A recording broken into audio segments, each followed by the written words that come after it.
Hello everyone. तो कैसे हैं आप लोग। तो आज से हम बैटल थ्रू द हेवन का न्यू आर्क जो कि purifying demonic lotus flame arc है उसको कवर करेंगे, जो काफ़ी ट्विस्ट एंड टर्न से भरा है।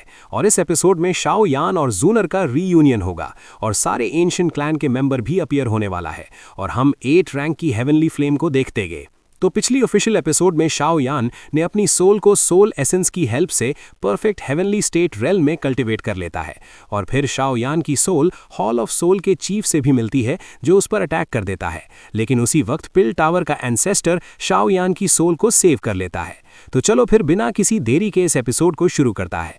तो जब से आसमान में 9 स्टार एक साथ शाइन करते हैं तो ये साइन था कि जल्द ही purifying demonic lotus flame show होगी और इस वक्त पूरे कॉन्टिनेंट में कमोशन भरा था। हर कोई अपनी अपनी तैयारियां कर रहा था और जो लोग अपनी सेक्लूजन में गए थे वो भी बाहर आ गए थे। और हम देखते हैं शाओ यान को जो कल वाले एक्सीडेंट के बारे में सोच रहा था। लेकिन इसी वक्त याओ लाओ शाओ यान के पास आकर कहता है कि डेमोनिक लोटस फ्लेम इस वर्ल्ड में डिसेंट होने वाली है, हम कब मूव कर रहे हैं। शाओ यान जानता था कि इस फ्लेम को हासिल करना इतना आसान नहीं होगा क्योंकि कॉन्टिनेंट भर के लोग इसी कोशिश में होंगे और साथ में एंशिएंट क्लैन भी पार्टिसिपेट करेंगे। लेकिन इससे पहले कि शाओ यान अपने मास्टर को जवाब देता, उसके एक्सप्रेशन चेंज हुए थे। वो अपनी नज़रों को नॉर्थ वेस्ट की तरफ करता है जहां पर इस लम्हे एक इंटेंस लाइट शो हुई थी जो एक टेरिफाइंग टेम्परेचर को कैरी कर रखी थी, जिस हीट को शाओ यान और बाकी लोग अपने हार्ट में फील कर सकता थे। तो याओ लाओ शॉक होते हुए कहते हैं कि purifying demonic lotus flame appear हो गई है। याओ लाओ ने एक्सपेक्ट नहीं किया था कि डेमोनिक लोटस फ्लेम अपनी सील को इतनी जल्दी ब्रेक कर देगी। तो शाओ यान अपने फोरहेड पर फिंगर को प्रेस करता है जहां मिस्टीरियस लाइट क्लस्टर उसके हेड के अंडर सस्पेंड कर रहा था, वो इंटेंस रिपल दे रहा था।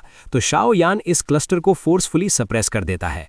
तो शाओ यान कहता है कि हम अभी निकलेंगे। तो इन दोनों के सामने स्मॉल पिल टावर के फर्स्ट एल्डर एंसेस्टर हुओ यून और फ्लावर सेक्ट की फेरी क्विंग और फेरी हुआ अपीयर हुए थे। तो याओ लाओ शाओ यान से कहता है कि मैंने इन सब को 2 दिन पहले ही बुला लिया था। तो शाओ यान इन सब से कहता है कि हमारी ये ट्रिप काफ़ी डेंजरस है, अगर आपको लगे कि खतरे का आप सामना नहीं कर सकते तो विड्रॉ कर लेना।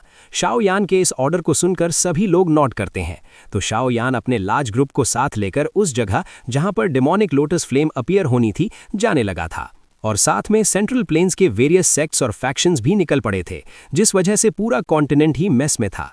इसी दौरान हम शाओ यान के ग्रुप को देखते हैं जो तेजी से आगे जा रहा था। तो शाओ यान कहता है कि हम 500 किलोमीटर्स दूर हैं जिस जगह पर डेमोनिक लोटस फ्लेम अपीयर होनी है। लेकिन फिर भी शाओ यान और दूसरों को डेमोनिक लोटस फ्लेम की रेमनेंट हीट इतनी दूर फील हो रही थी जो काफ़ी टेरिफाइंग थी, जिसको 6 स्टार डू जून भी रेजिस्ट नहीं कर सकते। जी यान जो कि शाओ यान के ग्रुप में थी वो कहती है, शाओ यान इस दौरान हम लोग 10 ग्रुप से मिले हैं जिनका मकसद भी डेमोनिक लोटस फ्लेम है, लगता है काफ़ी इंटेंस फाइट वहां पर होगी। शाओ यान इस बात पर नॉड करता है और कहता है कि पता नहीं कि एंशिएंट क्लैन वहां पर पहुंच गए हैं कि नहीं। ये कहते इनका ग्रुप अपनी स्पीड को तेज कर देता है। तो थोड़ी देर के बाद उस लश ग्रीन ग्राउंड को क्रीम वाइट डेजर्ट ने तब्दील कर लिया था जो अपने अंदर से टेरिफाइंग हीट को रेडिएट कर रहा था। इस नज़ारे को देखकर याओ लाओ कहते हैं कि क्या ही टेरिफाइंग फ्लेम है, इसने पूरे ग्रीन ग्राउंड को ही इस वाइट डेजर्ट में तब्दील कर दिया है। तो शाओ यान अपनी हेवनली फ्लेम से खुद को और अपने ग्रुप को कवर लेता है ताकि उस हीट के पेन से बच सके। इसी दौरान शाओ यान का ध्यान स्काई पर गया था जो स्प्लिट हुआ था, यानी आसमान 2 हिस्सों में चिरा हुआ था, जिसमें से क्रीम लाइट नीचे आ रही थी जिसका टेम्परेचर काफ़ी खतरनाक था। तो शाओ यान कहता है कि जिस स्पेस ने डेमोनिक लोटस फ्लेम को सील किया था वो ब्रेक हो गई है, लेकिन फ्लेम अभी अपीयर नहीं हुई और ये वाइट लाइट उसकी लिंगरिंग हीट है। शाओ यान की इस एक्सप्लेनेशन को सुनकर सभी काफ़ी टेंस हो गए थे, लेकिन इनका ग्रुप उस ब्रोकन स्पेस में एंटर नहीं करता। ये सब वेट करने लगते हैं और इसी दौरान काफ़ी कल्टीवेटर इस जगह पर आने लगे थे और तभी यहाँ पर एक ग्रुप की एंट्री होती है जिनको ब्लैक फॉग ने घेरा हुआ था, जिसको हॉल ऑफ सोल का चीफ लीड कर रहा था। इनके ग्रुप में 3 पीपल थे। सबसे आगे ब्लैक रोब में था जो हॉल ऑफ सोल का चीफ था, जिसके नाम से पूरा कॉन्टिनेंट ही कांपता था। एक दफ़ा 5 कल्टीवेटर जो 2nd star do same class में थे वो हॉल ऑफ सोल के चीफ के हाथों मारे गए थे, जिससे इस हॉल ऑफ सोल के चीफ का नाम और तेजी से फैलने लगा था। इस फिगर के आते ही इस जगह का प्रेशर काफ़ी बढ़ गया था।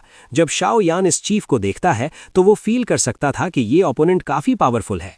और इसी दौरान हॉल ऑफ सोल का चीफ भी शाओ यान की तरफ देखता है और फिर कहता है कि उस फॉलन शाओ क्लैन ने तुम जैसे एक जीनियस को प्रोड्यूस कर दिया है, ये वाकई हमारे हॉल ऑफ सोल की बड़ी गलती है। तो हॉल ऑफ सोल के चीफ के पीछे एक ह्यूमन फिगर जो डेप्यूटी चीफ था वो अपनी रिस्पेक्टफुल आवाज में कहता है, हॉल चीफ ये लड़का बहुत ज्यादा कनिंग है।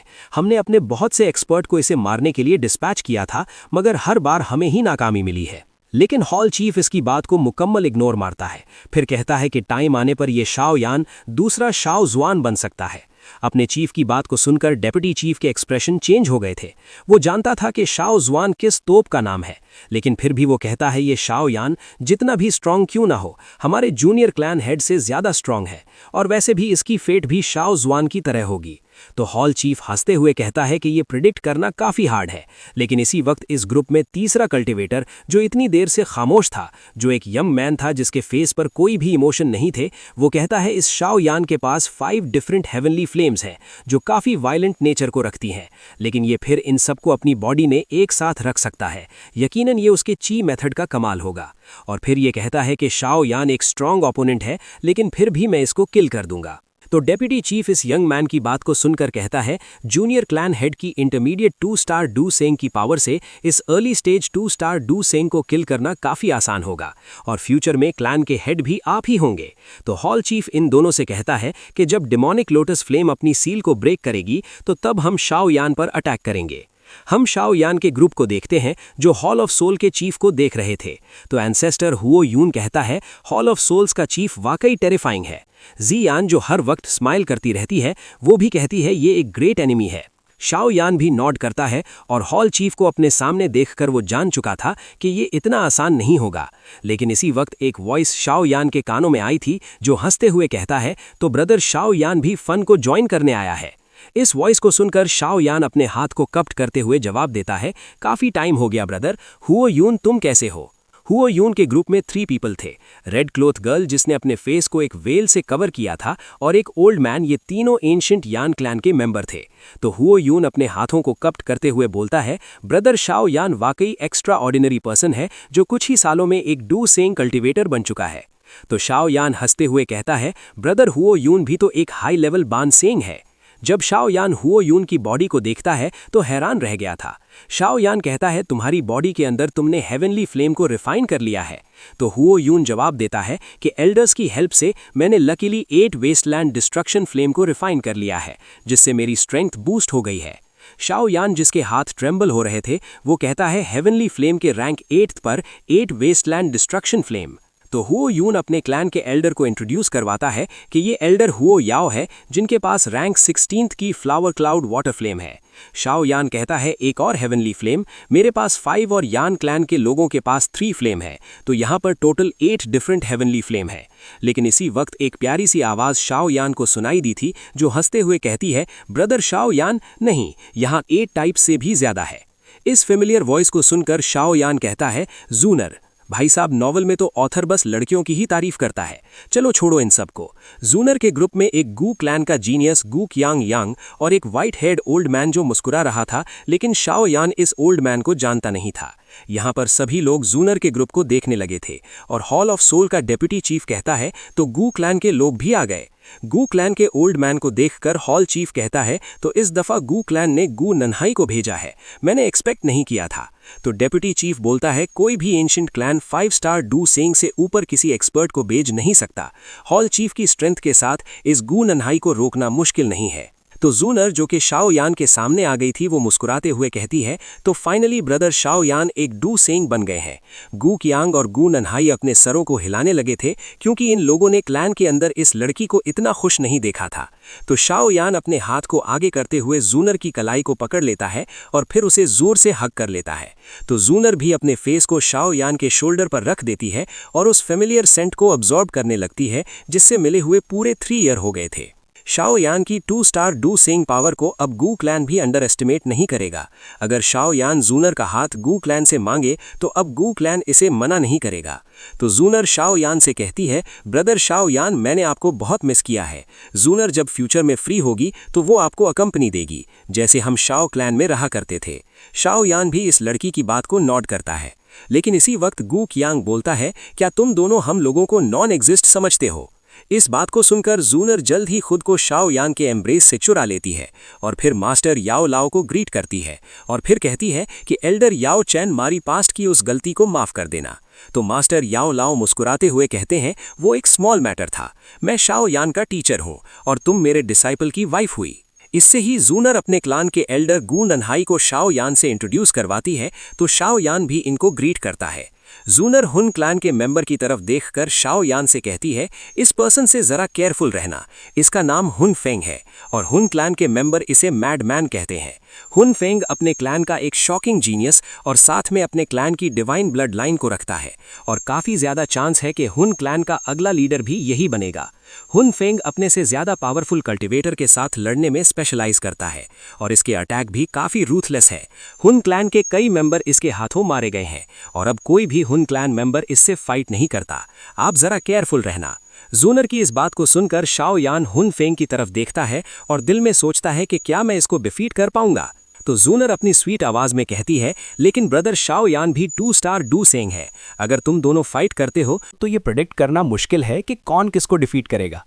तो शाओ यान शूनर से पूछता है कि क्यों हर एंशिएंट क्लैन ने बस 3 पीपल को डिस्पैच किया है। तो शूनर जवाब देती है कि हेवनली फ्लेम को सबड्यू करना ज्यादा लोगों पर नहीं है, जब हम रेल्म में एंटर करेंगे तो अच्छा होगा अगर आपके ग्रुप के अलायंस मेंबर साथ ना एंटर करें। इस बात को सुनकर शाओ यान, याओ लाओ और बाकी स्टार्टल हो गए थे।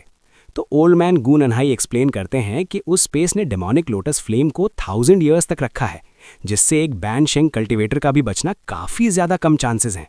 तो शूनर शाओ यान से कहती है, हर एंशिएंट क्लैन 5 स्टार डोशेंग से ऊपर किसी एक्सपर्ट को बेच नहीं सकता, लेकिन फिर भी पावरफुल कल्टिवेटर्स इस जगह को देख रहे हैं। तो इसी दौरान गू नन्हाई यान क्लैन के एल्डर हुओ याओ की तरफ देखकर कहता है, मैं एक्सपेक्ट नहीं किया था कि यान क्लैन एल्डर हुओ याओ को भेजेगा। तो एल्डर हुओ याओ जवाब देता है कि क्लैन हेड ने कहा है कि अच्छा होगा अगर डेमोनिक लोटस फ्लेम ओनर के बगैर रहे। इस बात को सुनकर गू नन्हाई कहता है, एल्डर हुओ याओ, क्या तुम लोग ऐसा सोचते हो कि लिंग क्लैन का डिस्ट्रॉय होना हमारे गू क्लैन से जुड़ा हुआ है? एल्डर हुओ याओ बोलता है कि गू क्लैन और हन क्लैन इस कॉन्टिनेंट की टॉप फोर्सेस हैं, हम नहीं चाहते कि हमारे यान क्लैन का भी लिंग क्लैन की बड़ा हाल हो। लिंग क्लैन का एक ही रात में डिस्ट्रॉय हो जाने से सारे एंशिएंट क्लैन हिल गए थे। शूनर हन क्लैन की डायरेक्शन की तरफ देखकर कहती है, ये काम पक्का हन क्लैन ने किया होगा, लेकिन हमारे पास कोई एविडेंस भी तो नहीं है।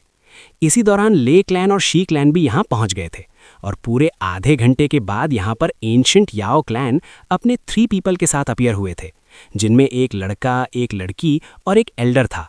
तो शूनर, जिसके पास एंशिएंट क्लैन के मेंबर्स की काफ़ी इन्फॉर्मेशन थी, वो शाओ यान को बताने लगती है कि इस यंग मैन का नाम याओ त्यान है, जो अपने क्लैन का आउटस्टैंडिंग जीनियस है। इसकी spiritual strength already advanced heavenly state पर पहुंच गई है। इसने एक दफ़ा एक पिल जो नियरली टियर 9 ट्रेजर पिल थी, उसको स्वॉलो कर लिया, जिससे इसकी स्ट्रेंथ इंटरमीडिएट 1 स्टार डोशेंग पर पहुंच गई। और ये लेडी इसकी यंगर सिस्टर याओ लिंग है, जिसकी स्ट्रेंथ तो सिर्फ इनिशियल बैंड शेंग पर है, मगर इसकी स्पिरिचुअल स्ट्रेंथ काफ़ी पावरफुल है। याओ क्लैन का कहना है कि याओ लिंग के हाईली चांसेस हैं फ्यूचर में यंगर जनरेशन में सबसे पहले डी स्टेट में ब्रेक थ्रू करना, यानी सोल रेल्म के लास्ट स्टेप तक पहुंचना। और ये एल्डर एक एक्सपीरियंस्ड एल्डर है। याओ क्लैन में किसका नाम, लेकिन इसी वक्त मास्टर याओ लाओ बोल पड़ते हैं, याओ वांगुई। ये याओ क्लैन में डिसिप्लिन और पनिशमेंट को मैनेज करता है। इसके वर्ड आगे वाले पर्सन की लाइफ और डेथ को डिसाइड करते हैं। जब शाओ यान अपने मास्टर को देखता है तो काफ़ी शॉक हो गया था, क्योंकि याओ लाओ की सारी बॉडी ट्रेम्बल हो रही थी। तो इसी के साथ हम इस एपिसोड को एंड करता है। तो अगली एपिसोड में मास्टर याओ लाओ के पास्ट को देखते गए और शाओ यान की फाइट याओ क्लैन के मेंबर्स से होगी, जो काफ़ी इंटरेस्टिंग होने वाली है। तो मिलते हैं अगली एपिसोड में। Take care.